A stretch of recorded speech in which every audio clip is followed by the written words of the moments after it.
as you look at your goals and dreams, and I want you to expand them, and it's very important to realize that I found that most people fail in life, not because they aim too high and miss. Most people fail in life because they did just like I did for so many years. They aimed too low and hit. They didn't believe in themselves.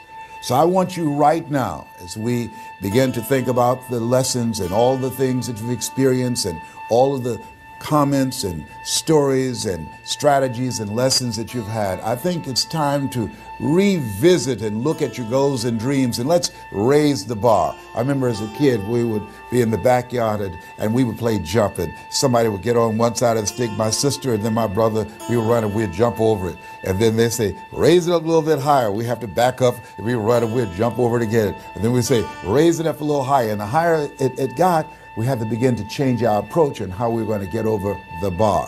And that's the same thing in life. And so right now, I want you to think about your goals and dreams as you begin to raise them a little higher.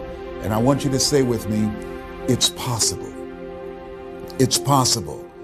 You know, the easiest thing that I do is speak and train people how to speak. Go into prisons and juvenile detention centers, into high schools and colleges, speak before thousands of people. I can do that in my sleep.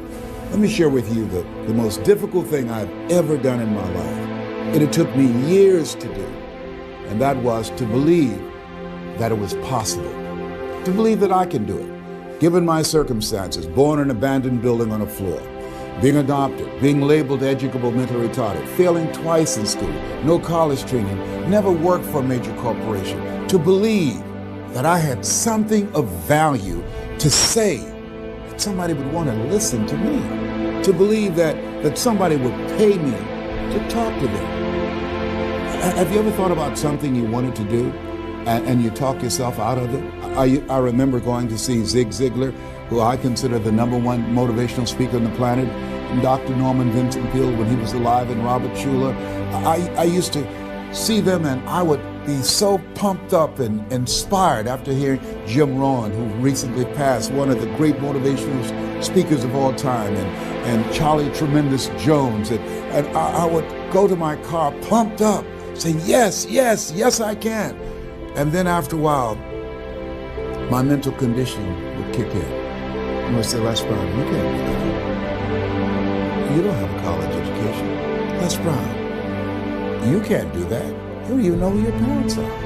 Les Brown, you can't do that. You failed twice in school. Come on. Ever thought about something you wanted to do and you talk yourself out of it?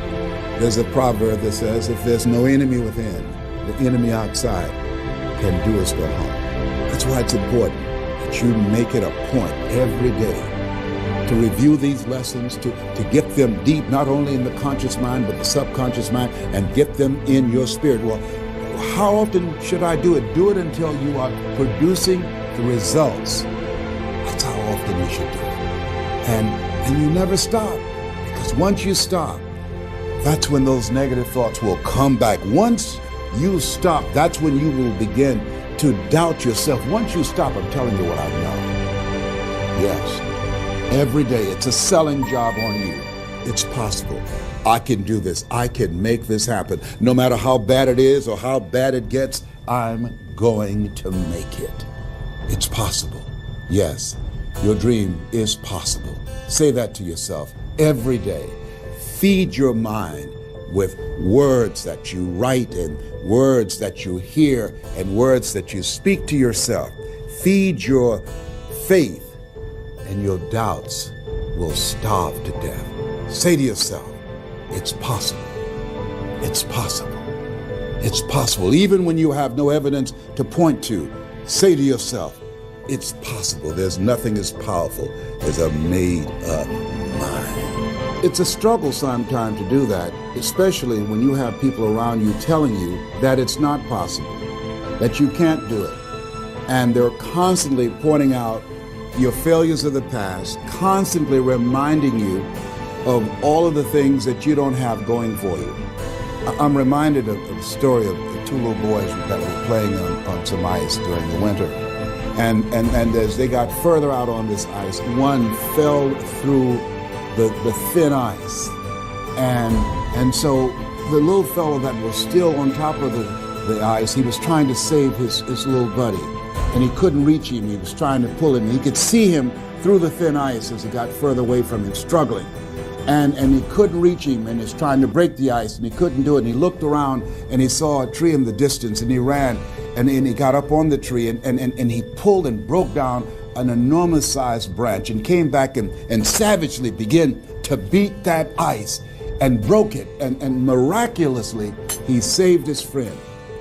And when the paramedics came and they were able to revive this little boy, they were scratching their heads. They're trying to figure this out. Said, how could this little puny fellow go up in a tree and break off a branch this size and then come back and beat and break the ice and save his friend?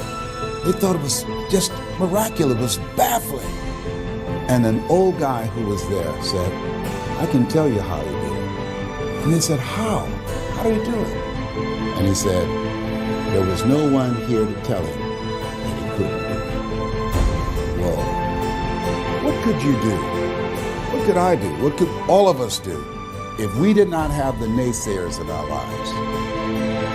That we believe naively, like that little boy, that it was possible. What would you do if failure was not on the table?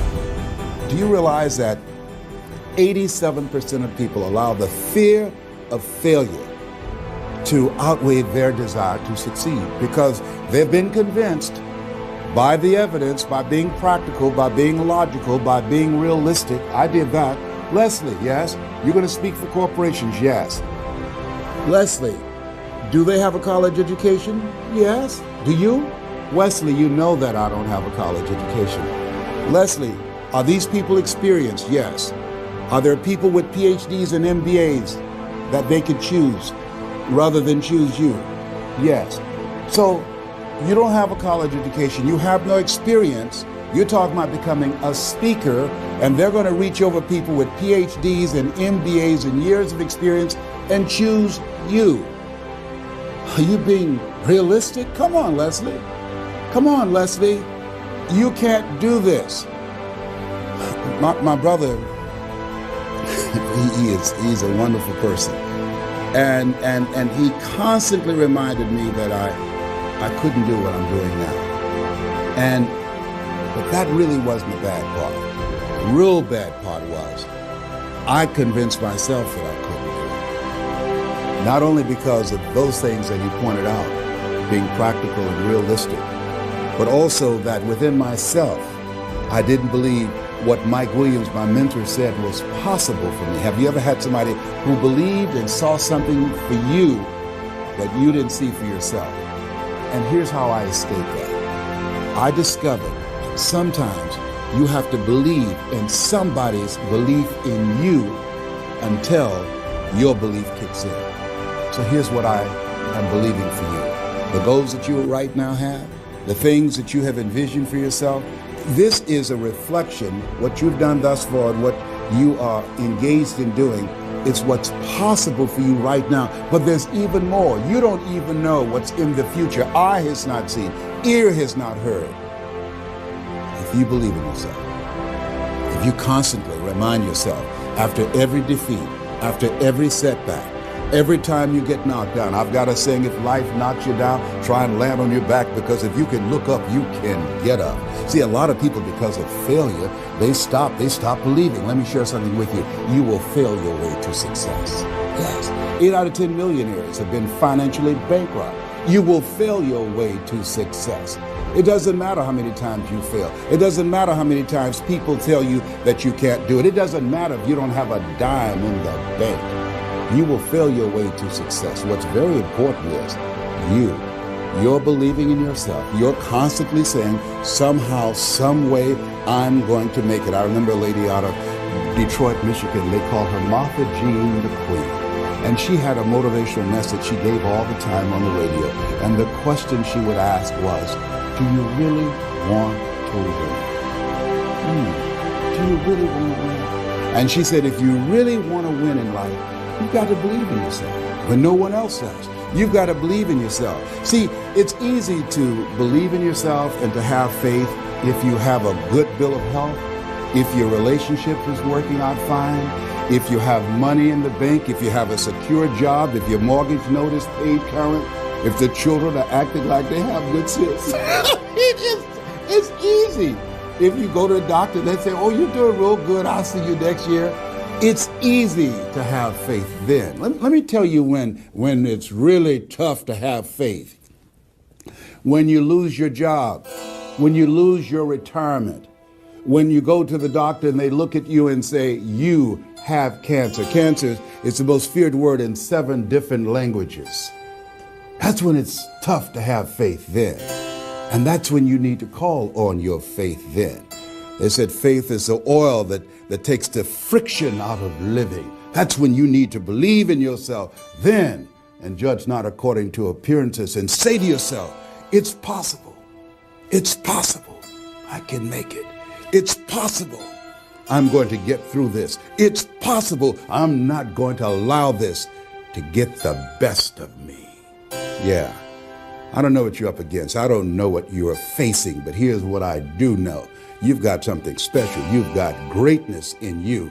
And I know it's possible that you can live your dream.